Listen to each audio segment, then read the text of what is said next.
The fastest car in the world, the most intense rivalry of Formula One, a legacy of innovation and speed. But do you know how a small workshop in New Zealand has become one of the biggest powers of motorsport? This is the story of McLaren, the brand that revolutionized tracks and streets, creating legendary machines like McLaren F1 and dominating Formula One with names like Ayrton Senna, Alain Prost, and Lewis Hamilton. Get ready, because today you will discover every detail of this amazing journey. Before we start, you subscribe to the channel so you don't miss any video like this. Now, let's go to this story. McLaren's history begins long before the creation of the team. To understand its origin, it is necessary to go back in time and know the trajectory of its founder, Bruce McLaren, a young New Zealand passionate about speed and innovation. Bruce was born on August 30th, 1937, in Auckland, New Zealand. From an early age, he showed an unusual fascination with mechanics and races. His father, Les McLaren, had a workshop and was an amateur rider pilot, which allowed Bruce to have early contact with the world of motorsport. At age 15, he began to compete in local races, and it was quickly clear that his talent was much larger than New Zealand's boundaries could offer. Bruce's first major leap came in 1958 when he was selected for the New Zealand International Grand Prix Association's Driver to Europe, a program that sent young New Zealand talents to compete in Europe. This opportunity has changed your life. Arriving in the United Kingdom, Bruce caught the attention of Cooper Car Company, an innovative team that challenged the big automakers with their light and agile rear-engine cars.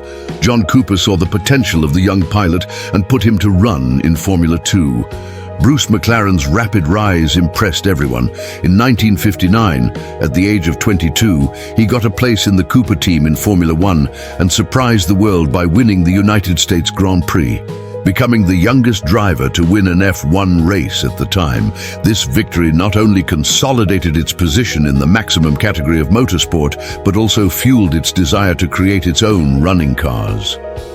During the following years, Bruce continued to run through Cooper, but his mind was always focused on the development and improvement of cars. He wanted more than just a pilot. "I wanted to be a builder, an innovator." In 1963, with this entrepreneurial spirit, he founded Bruce McLaren Motor Racing Ltd in a small workshop in England. Its goal was clear: to build the best running cars in the world. The beginning was not easy. With limited resources, Bruce and his small team worked tirelessly to develop their own models, challenging the giants of the auto industry. He used all the knowledge acquired at Cooper to create lighter, faster, and more innovative cars. The first big bet of the team was the participation in Can-Am Series, a category of US races where there were not as many technical restrictions as in Formula One. It was in this scenario that McLaren began to build its reputation as a dominant force in motorsport. Unfortunately, Bruce McLaren did not live to see the height of his dream. On June 2nd, 1970, during testing by one of his cars in Goodwood, he had a fatal accident. However, his legacy was just beginning. His team, his ideas and philosophy continued to shape the future of motorsport, leading McLaren to become one of the largest and most iconic brands in the world.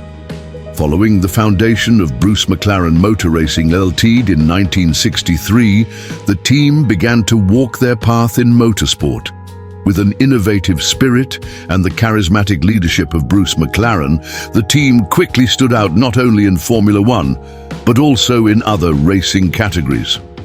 McLaren's first big hit came in Canadian American Challenge Cup, Can-Am, a category of prototype races that allowed a much freer technical development than Formula One. Bruce's design philosophy, which prioritized light cars, aerodynamic and powerful, proved perfect for the Can-Am. Between 1967 and 1971, McLaren completely dominated the category, winning 5 consecutive titles and becoming practically unbeatable, The legendary McLaren M6A, developed in 1967, was a watershed, combining a light monocoque chassis with an extremely powerful V8 engine. While McLaren reigned at Can-Am, the team also expanded their presence in Formula One. In 1966, the team made their official debut in the maximum motor racing category, but the early years were challenging. McLaren did not budget traditional teams such as Ferrari and Lotus, and the first models faced reliability difficulties. However, progress was constant. The tragedy hit the team on June 2, 1970, when Bruce McLaren died in an accident while testing a new Can-Am prototype in Goodwood. His death was a devastating blow to the team, but his innovative spirit and philosophy remained alive. The engineers and mechanics who worked beside him followed by developing the cars and improving the legacy he had built. In the early 1970s, McLaren began to reap the fruits of this work. In 1974, the team won their first world title in Formula One, with Emerson Fittipaldi at the wheel of the McLaren M23. This iconic car used a Ford Cosworth DFV engine, which became the reference of the time, and a refined aerodynamics that made it highly competitive. The title consolidated McLaren as one of the great powers of F1. McLaren also innovated off the tracks. It was one of the first teams to be fully professional, investing in cutting-edge engineering and adopting a corporate mindset in team management. This approach helped ensure that McLaren continued to evolve even after the loss of its founder. With the success in Formula One and domination at Can-Am, McLaren entered the second half of the 1970s as one of the most respected forces of world motor racing. But the greatest achievements were yet to come. Upon entering the 1980s, McLaren was already a consolidated team in Formula One, but still faced challenges to consistently compete at the top against opponents such as Ferrari and Williams. The big turn point took place in 1980 when Ron Dennis, an engineer and businessman, took control of the team. Its entrance marked the beginning of a new era, transforming McLaren into a technological and sports power. Ron Dennis arrived with an innovative business mindset. He saw Formula One not only as a sport, but as a highly strategic business.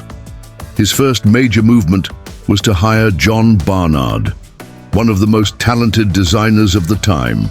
Together, they revolutionized the design of running cars by introducing McLaren MP4/1 in 1981, the first Formula One car with a carbon fiber-made chassis. This innovation not only made cars lighter and more resistant, but also set a new standard for the entire industry. McLaren began to rise on the tracks, but there was still a left engine to be left to its ambitions. It was then that Ron Dennis negotiated a millionaire agreement with the TAG, Techniques d'Avant-Garde, which funded the development of a Porsche-designed Turbo V6 engine. TAG Porsche Turbo proved to be one of the most powerful and reliable engines of the time, giving McLaren the necessary competitive advantage. In addition to technological innovations, Dennis brought to the team some of the greatest riders in history. In 1984, he signed with Niki Lauda, a three-time world time veteran, and the young Alain Prost, who quickly established himself as one of the best drivers of the generation. McLaren dominated the championship of that year, winning 12 wins in 16 races. Lauda won the title by a minimal margin about Prost, marking the beginning of an era of supremacy. The peak came in 1988 when McLaren formed one of the most iconic pairs in the history of F1, Alain Prost and Ayrton Senna. With the legendary McLaren MP4/4, a car designed to maximize aerodynamic efficiency and equipped with an extremely powerful Honda turbo engine, the team has achieved a historic feat. He won 15 of the 16 races of the season, one of the most dominant campaigns ever seen in Formula One. Ayrton Senna's world title in 1988, won in an epic battle against Prost, consolidated McLaren as the strongest team of the time. However, this internal rivalry would become one of the greatest dramas in the history of the sport, triggering intense disputes within the team and controversial moments in the following years. With Ron Dennis in charge, McLaren has become a highly professional, technologically advanced team capable of attracting the best talents of motorsport. His domain in the 1980s was the beginning of a legacy that would continue to shape the team's future in the coming decades.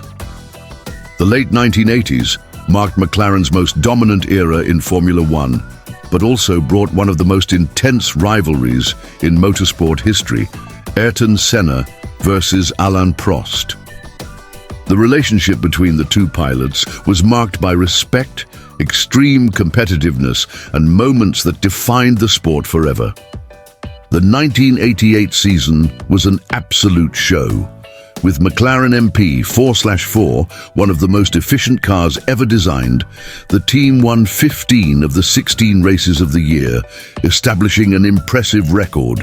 Ayrton Senna, in his first season at McLaren, won his first world title, surpassing Prost in a fierce battle that decided at the Japan GP in Suzuka. But the relationship between the two pilots began to deteriorate the following season. Prost believed that Senna received preferential treatment within the team, while Senna via Prost as her greatest opponent, both inside and out of the clues. In 1989, rivalry reached its peak when the two collided in Suzuka in the penultimate race of the championship. Prost abandoned the race while Senna returned to the track and won, but was later disqualified in a controversial FIA decision.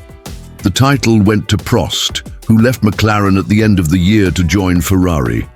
Ayrton Senna responded with one of the most dominant seasons of her career. In 1990, again in Suzuka, Senna and Prost, now in Ferrari, they starred in another controversial shock. This time, Senna collided intentionally with Prost in the first curve, ensuring the title and returning what had happened the year before. It was a remarkable moment in the history of Formula One and the rivalry between the two pilots. With Prost outside McLaren, Senna continued to lead the team, winning her third world title in 1991.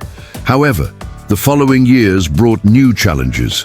The partnership with Honda came to an end in 1992, and without a competitive motor, McLaren began to lose ground to Williams, which dominated with its advanced active suspension technology. In 1993, without a car up to his skills, Senna still got memorable wins, including the legendary European GP in Donington Park, where she exceeded 5 cars on the first lap in rain in one of the best performances in history. However, the team was no longer dominant as before. At the end of that year, Ayrton Senna left McLaren to join Williams, marking the end of an era. With this, Ron Dennis faced the challenge of rebuilding the team and returning to the top of Formula One.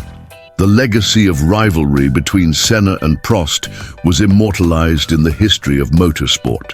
During this period, McLaren has consolidated itself as one of F1's most successful teams, but the following years would be challenging.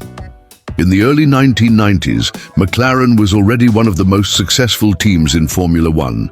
But Ron Dennis had an even more ambitious plan, creating the world's most advanced and faster street car. This project would give rise to the legendary McLaren F1, one of the most iconic and revolutionary cars in history. The idea was born from a conversation between Gordon Murray, McLaren's brilliant designer, and Ron Dennis during a flight back from the Italy Grand Prix in 1988.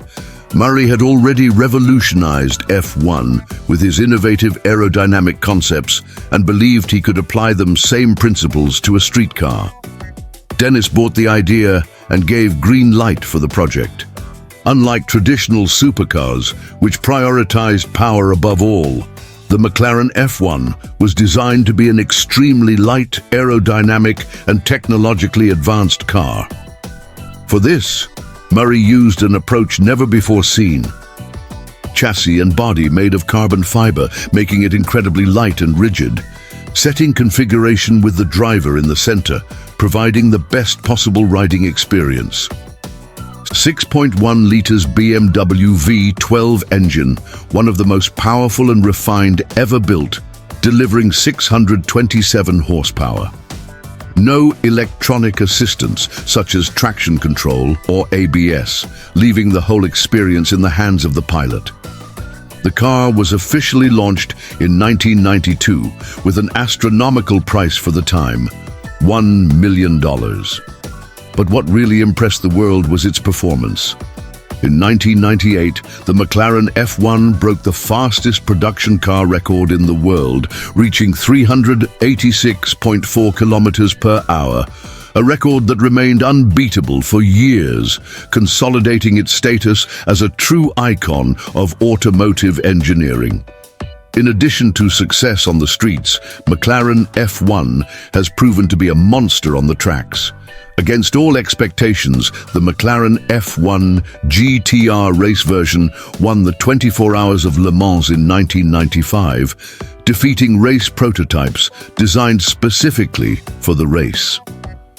It was a historic feat, which further elevated McLaren's reputation as a high-performance car manufacturer. Even with its production limited to only 106 units, the McLaren F1 has become one of the most desired supercars in the world. Its impact was so great that to this day, it is considered one of the largest milestones of automotive engineering. With the success of F1, McLaren proved it could go beyond Formula One and consolidate itself as an elite supercar manufacturer. However, the 2000s would bring new challenges, both inside and outside the tracks. Following the success of McLaren F1, the team turned their focus to Formula One, where they faced new challenges. With the advancement of technology and the growth of competition, McLaren needed a strong partner to continue fighting at the top. It was then that one of the most iconic partnerships in the history of F1 was born. McLaren-Mercedes. Collaboration began in 1995 when Mercedes-Benz started to supply engines to the team, replacing Honda and Peugeot. However, the immediate results were inconsistent, and McLaren had to wait until the end of the decade to return to titles. The great moment came in 1998 when Mika Häkkinen took McLaren back to the top, winning the world title of pilots and builders. The MP4/13 car, designed by Adrian Newey, was one of the most advanced of the time, combining refined aerodynamics with the powerful Mercedes engine. The following year, Häkkinen repeated the achievement, solidifying McLaren as one of the dominant teams of the late 1990s. However, the 2000s brought difficulties. Ferrari, led by Michael Schumacher and Ross Brawn, imposed an absolute domain in Formula One, leaving McLaren in the supporting position. Even so, the team got some memorable victories, such as Kimi Räikkönen in 2005, when he beat Japan's GP from 17th position. The turnaround came in 2007 with the arrival of the young prodigy Lewis Hamilton, who debuted at F1 alongside two-time champion Fernando Alonso. The pair was extremely competitive, but the season was marked by the Spygate scandal, when McLaren was accused of industrial espionage against Ferrari. The result was a record fine of $100 million and the exclusion of the Builders' Championship team. Even with this turbulence, McLaren remained competitive, and in 2008, Lewis Hamilton won the world title, becoming the youngest champion in history until then. His dramatic victory in the Brazil GP, where he surpassed Timo Glock on the last curve of the last lap, became one of the most iconic moments of Formula One. In addition to success in F1, McLaren has expanded its presence in the supercar market.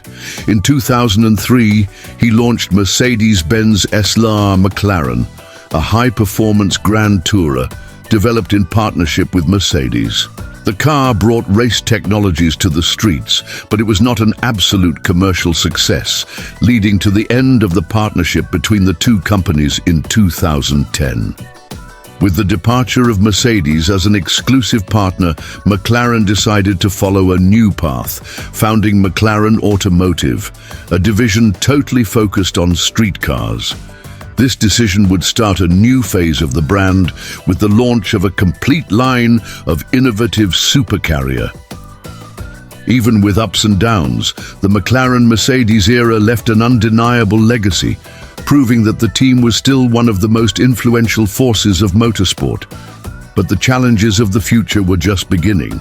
After decades dominating motorsport, McLaren decided to expand its operations and enter the production supercar market. Thus was born McLaren Automotive in 2010, marking the beginning of a new era for the company. Although the 1990s McLaren F1 was a milestone, it was an isolated project. Now the goal was different, creating a complete line of sports cars and competing directly with giants such as Ferrari, Lamborghini and Porsche. For this, McLaren bet on its Formula One expertise, developing innovative streets technologies. The first model of this new phase was the McLaren MP4-12C, launched in 2011. It brought several F1-inspired innovations, such as ultralight carbon fiber, monocoque chassis, making it more resistant and safe. 3.8-litre V8 turbo engine, designed internally, delivering 600 horsepower. Suspension proactive chassis control, which eliminated traditional stabilizing bars and provided exceptional dynamic performance. The MP412C was a technical success, but faced criticism of the somewhat conservative design and lack of charisma compared to rivals such as Ferrari 458 Italy. McLaren quickly learned from this feedback and launched improved versions, renamed the car simply as McLaren 12C. The big turn came in 2013 with the launch of McLaren P1. This high-performance hybrid model was one of the three hypercars that defined the decade, competing directly with the Ferrari LaFerrari and the Porsche 918 Spyder. P1 brought a revolutionary approach by combining 3.8-litre V8 biturbo engine along with an electric motor generating impressive 916 horsepower. Formula One inspired energy recovery system ERS, allowing brutal acceleration. Aerodynamics active, which automatically adjusted wings and diffusers to maximize adhesion and stability. The McLaren P1 has proven to be a true performance machine, recording impressive circuits and consolidating automotive McLaren as a serious manufacturer in the hypercar segment.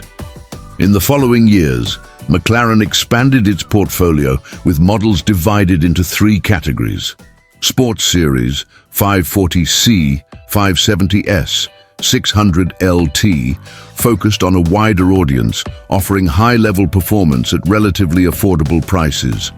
Super Series, 600s and 50s, 675LT, 720S.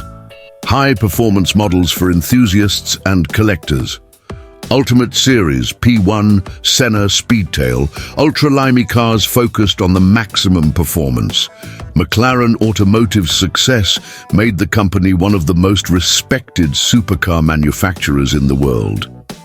Unlike Ferrari and Lamborghini, which had decades of industry experience, McLaren entered the market and quickly established a high standard of innovation and engineering. However, accelerated growth also brought financial and operational challenges. With the arrival of the 2020s, the company would face new changes and would have to reinvent itself to maintain its position at the top. Upon entering the 2020s, McLaren faced a challenging scenario.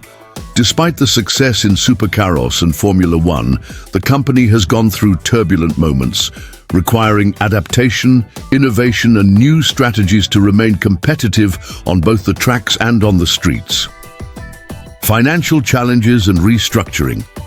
McLaren's rapid growth in 2010 was accompanied by high investments in research and development, new factories, and a growing line of models. However, the COVID-19 pandemic in 2020 hardly reached the company. Supercar sales fell dramatically, and the Formula One team faced financial difficulties. To survive the crisis, McLaren had to make difficult strategic decisions. Sale of McLaren Technology Center's historic headquarters to raise funds and maintain the company's operation. Restructuring of the Formula One team with cost cuts and search for new sponsors. Selling part of McLaren Automotive to external investors, ensuring capital for future developments. Even with these challenges, the brand continued to innovate, investing in electrification and new technologies to stay relevant in an increasingly focused automotive market. The revolution of hybrid supercars. In 2021, McLaren took a big step towards the future by launching McLaren Artura, its first hybrid mass-production supercar. Artura brought a new philosophy to the brand V6 hybrid V6 engine, replacing the traditional V8 with combined power of 680 horsepower. Ability to run in pure electric mode, reducing emissions and meeting new environmental regulations. Alcage 2 chassis, even lighter and rigid, maintaining the essence of high-performance McLaren. This model represented McLaren's transition to the era of electrification, but the company still faces challenges to balance performance and sustainability without compromising its identity of high-performance cars. McLaren's return in Formula One. Meanwhile, in Formula One, the team underwent a long reconstruction after years of difficulty. The partnership with Honda, 2015 to 2017, was a failure, leading the team to fetch Renault engines before finally returned to Mercedes in 2021. With new talents like Lando Norris and the hiring of Daniel Ricciardo, later replaced by Oscar Piastri, the team began to show signs of recovery. The highlight came at the Italy Grand Prix of 2021, when Ricciardo won the race, ensuring McLaren's first victory since 2012 and a historic double with Norris in second place. The arrival of the new F1 regulation in 2022 brought new challenges, but McLaren is still focused on returning to the top, investing in its infrastructure and the development of new aerodynamic and motor concepts. The future of McLaren. With the automotive market changing rapidly and Formula One evolving to increasingly efficient hybrid engines, McLaren is at a point of inflection. The coming years will be crucial to determine if the company will be able to maintain its tradition of innovation and performance. Some of the bets for the future include hybrid line expansion with models that combine high performance and energy efficiency. Electrification investments, considering a possible fully electric supercar by 2030. Focus on Formula One, seeking a new world title and keeping McLaren among the elite teams of motorsport. Even with all the challenges, McLaren remains synonymous with innovation, speed, and excellence. Bruce McLaren's spirit still lives in the incessant search for performance, whether on the tracks or on the streets. The future of the brand is still being written, but one thing is certain: McLaren will always be a legend of speed. McLaren's history is a true example of passion, innovation, and overcoming. From the days of Bruce McLaren dreaming of running cars in New Zealand to futuristic hypercarros and the search for titles in Formula One, the brand has built an unparalleled legacy in the world of motorsport. But now, we want to know your opinion. What do you think of McLaren? What was the most iconic moment in brand history for you? Leave your comment below. And if you enjoyed this video, don't forget to like it and subscribe to the channel for more content like this. What is the next brand you would like us to tell the story? Write in the comments and stay tuned for the next episodes.